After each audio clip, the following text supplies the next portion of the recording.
scoop. You don't know what I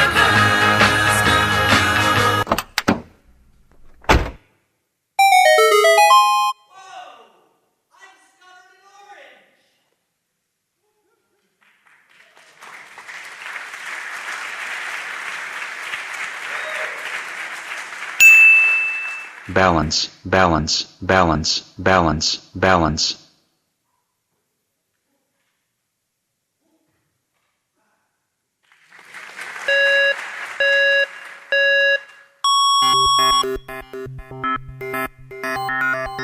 10, 9, 8, 7, 6, 5, 4, 3, 2, 1.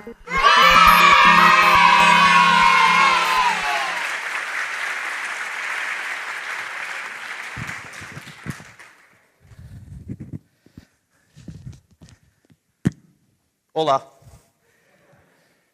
So, let me grab my remote. We have been studying, and by we I mean people, have been studying the human brain for hundreds of years in one way or another, and we still have no idea how it works.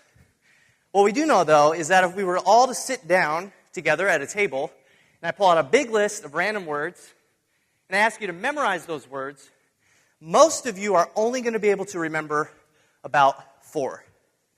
If we wait 20 or 30 seconds, and we talk about anything else, your recall is only going to go down to like 2 items, 1 items, and some of you are even worse and you won't remember any of the words that we read on the list. And we kind of know this, right? We always joke about having bad memories, or we're bad with names, that kind of stuff, right? But at the same time, if I were to ask anybody in this room how to get to the baño, you'd be able to tell me. And you'd be able to tell me with like precise directions, right? You'd be able to tell me, go out the door in the back. We have 2 doors. Keep going past the table where we get the little translator headphones. Take a left at the water. You're going to pass the tables where we had the little sandwiches this morning. And you'll see the men's restroom and then the women's restroom, right? We can all do that. So on one hand, our memories are horrible. But then on the other hand, we're able to memorize the entire blueprint of this building, right? And we've only been here like 7 hours. So that's kind of amazing. Every memory athlete in the world understands this, and all they do to do these crazy feats of memory is use that same spatial memory that we use to remember blueprints of buildings, and they remember other things. So we just did that in the beginning, so we'll see how we did. Remember, you're only supposed to be able to remember 4 words. So I started over here, and I'm staring at my watch, and we had anticipation, right? Does anyone remember what happened after that? Clown, perfect. Singing, right? Singing the opera. I then made my way over to this part of the stage. And do you remember how I got here? In a car. Perfect. After we ended up here, I discovered something, right? What did I discover?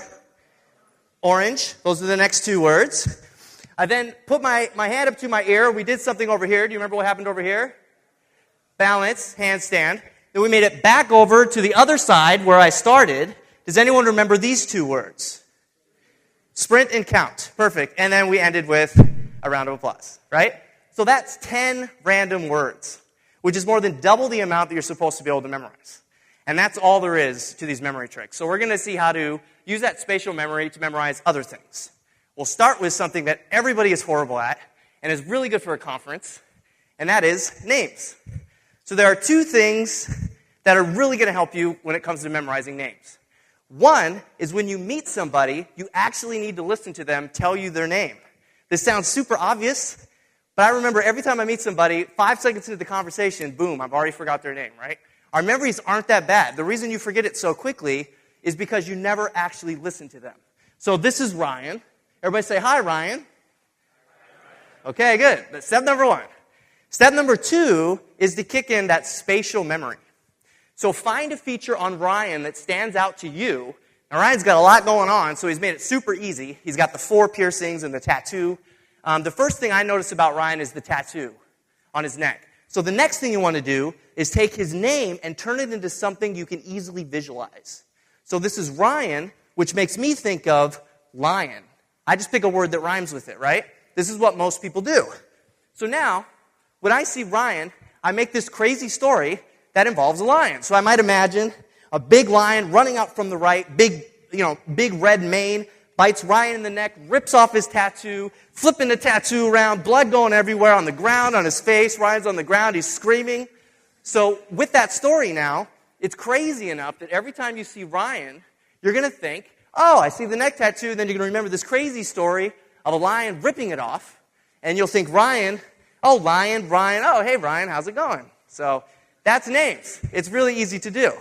So now we're going to move on to something a little bit more difficult, and that is memorizing a shuffled deck of playing cards.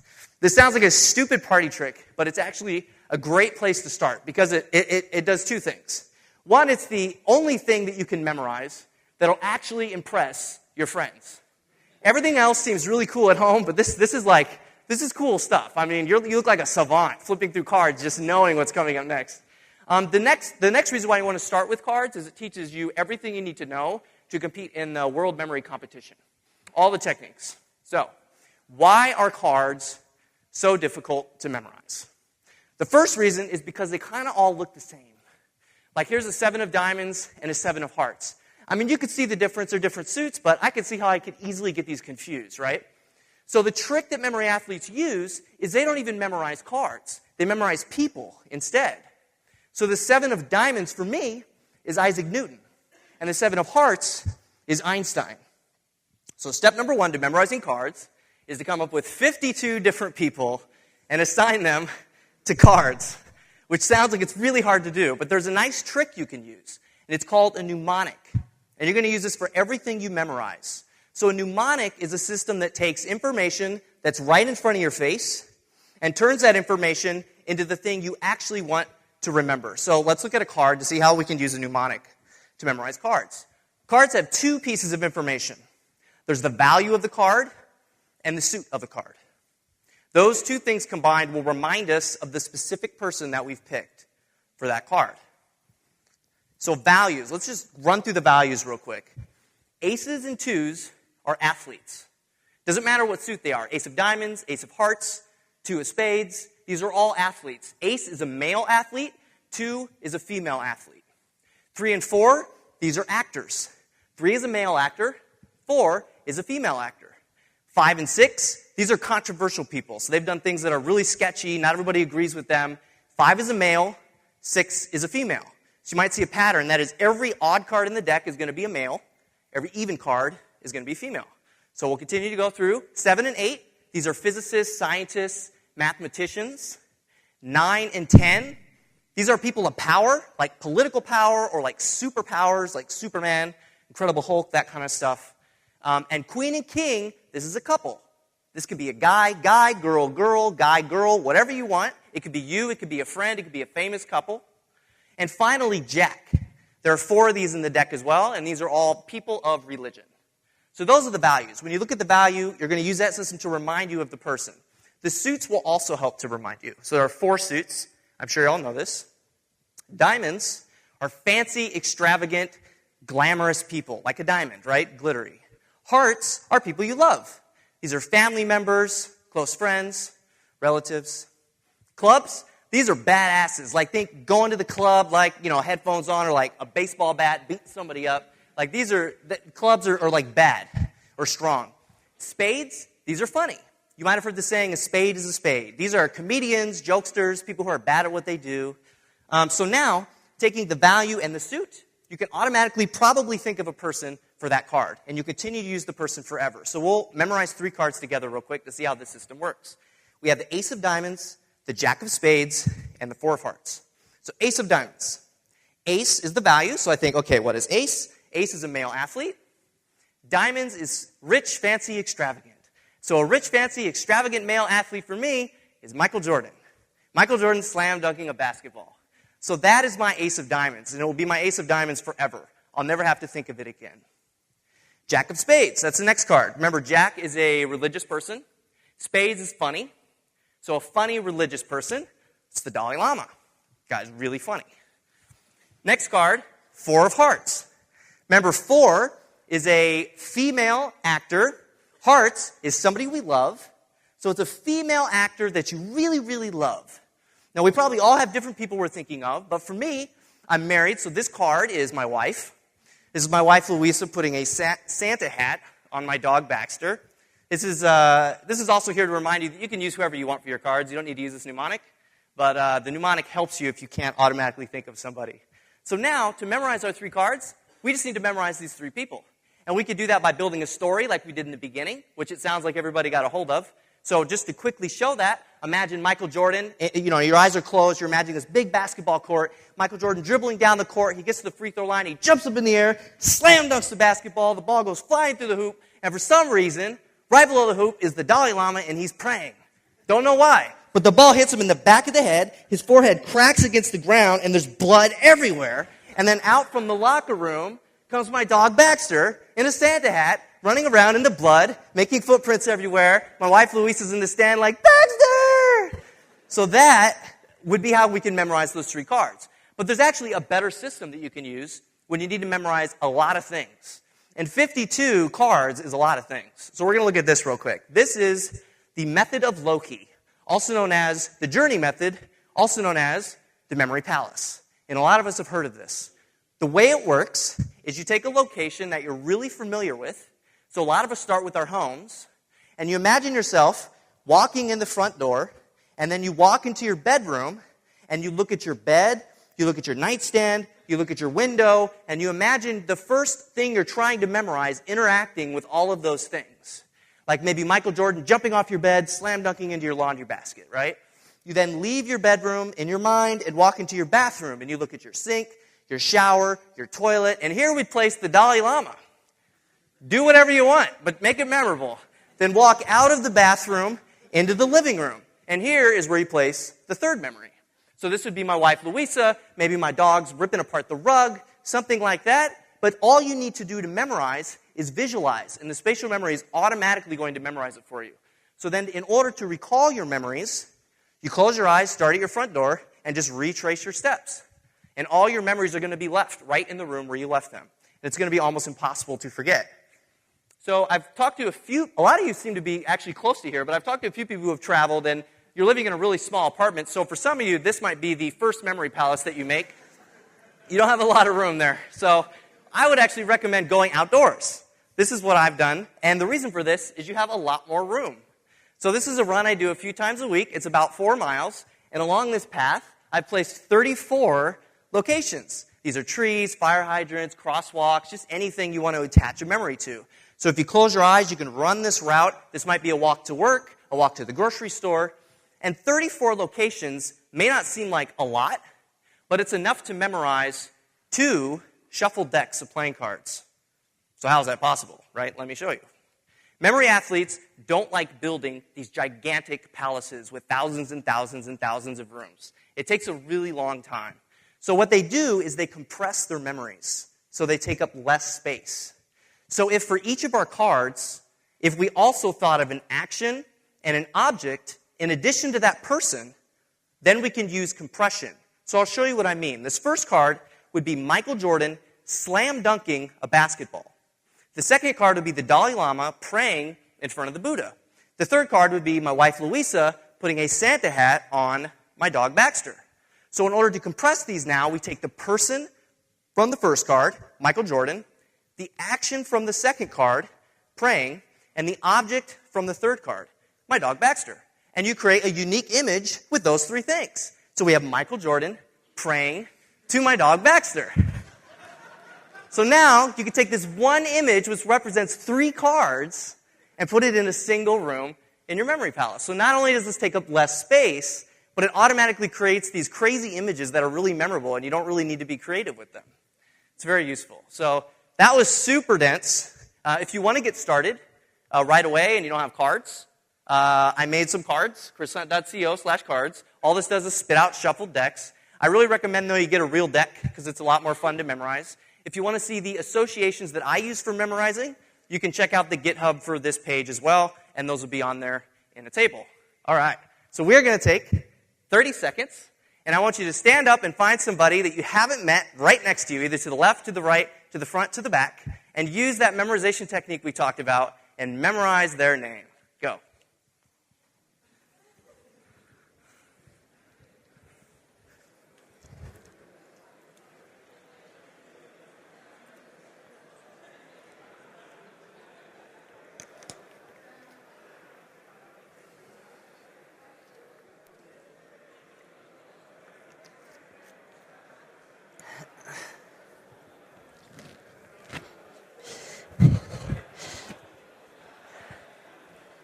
Okay, time's up. Sit down. All right, good job. So does anyone remember this guy's name? Hold on, it's coming. There we go. Ryan, well done. See, your memories are amazing. Okay. So now we're going to move on to something that's probably what some people think is the hardest thing to memorize, and that is numbers. These are really hard, and the reason is we don't really have context to memorize them. It's difficult. So just for a point of reference, the person who's best in the world at memorizing numbers can memorize 937 random digits in 15 minutes, which is 4 credit cards a minute. Pretty impressive, right? So we're going to see that exact same technique that this person uses to learn how to memorize numbers. And just like cards, you don't actually memorize numbers. You memorize pictures. So here's a grid, and this grid represents every 2-digit number from 00 to 99. It is your job to fill in each of these squares with a unique picture, and that's going to help you memorize numbers. So since you started with cards already, like I recommended, because it's a great way to learn and it's fun, you already have 52 images. So reuse those. These are the same people. The numbers 1 through 52 can be the people that you use for your playing cards. So now you only have 48 more images you got to come up with. Some of these are going to be pretty obvious to you. So 00 to me looks like a set of eyeballs. So I'm never going to forget it. Every time I see 0, I'm going to think of eyeballs. Or shades, or sunglasses. I might visualize like Arnold Schwarzenegger putting on sunglasses. That could be my image for 00. Other numbers in here that I don't have a picture for are also easy. So 84, this is the year I was born. So I think of a birthday cake with giant flaming candles. 74, this is the year the Rubik's Cube came out. And I'm pretty much in love with the Rubik's Cube, so I'll never forget this. 91, this is the year that the first episode of Doug aired. Does anyone know the TV show Doug? Yeah, so I remember it's a quail man. It's a very memorable dude. So now that we've taken all the numbers that have some kind of meaning to us and created an image, we can learn a second mnemonic to come up with pictures for the rest of the squares. So this is called the major system, also known as the phonetic system, because you use phonetic sounds for each number. So 0 is the sound z, z. 1 is t, t. 2 is n, n. 3 is m, m, m. 4 is the sound r, r, r. 5 is L, L. Going for phonetic sounds. 6 is J, J. 7 is K, K. 8 is F, F. And finally, 9 is P, P. Okay? That's the major system. So let's grab a number we don't have a picture for, say 83. We'll pull it up and apply the major system to see how it works. So what you do is you take a number and replace it with the phonetic sound. So 8 gets replaced with F, and 3 gets replaced with M. And now we try to make a picture using those phonetic sounds. So some of you might see FM and go, oh, FM radio. So your picture for 83 could just be an FM radio. That would work just fine. If you didn't see that, then just start sticking in vowels until you make a word. And you can use Spanish, I don't care. So this is foam. Foam is a really good word, right? It's very visual. You can imagine walking into your room and spraying foam all over the place, over your bed, over your window. That's a good word. I kept searching, though. I like to search and see if I can find something more memorable. So I found the word film. Does anyone know what film is? No? It's not a word. Not a word at all. But it sounds like vim. We're going for phonetic sounds. Remember? Film, vim. So for me, 83 is vim. So I imagine my color scheme. I imagine writing Ruby. Everything that involves coding. That's what 83 feels to me. So you continue to use the major system and fill in the rest of the squares until you have a picture for every single number, 00 to 99. So now, you're ready to rock and roll. And a credit card isn't that difficult. You just break it down into sets of 2 digits. So we grab 44, we take our image for 44, place it in the first room. Move on to the next 2 digits, 85, grab our image for 85, place it in the second room of our house, or our memory palace. Take the third number, 34, get the image for that, put it in the third room of our memory palace, right? And if you've created the person and the action and the object, like we talked about for the cards, then you could use the same compression technique that we use. So you can take 6 digits and save them in a single image. So when you see a binary number like this, that's huge, this is actually just one picture. So let's break it down real quick. 001 is 1. 0, 1, 0 is 2 in binary. 1, 1, 0 is 6. 1, 0, 1 is 5. 1, 1, 1 is 7. And 1, 0, 0 is 4. So now you only need to memorize 3 two-digit numbers. And if you use the compression, you know that you're going to take the person from the first number, 12, the action from the second number, 65, and the object from the third number, 74.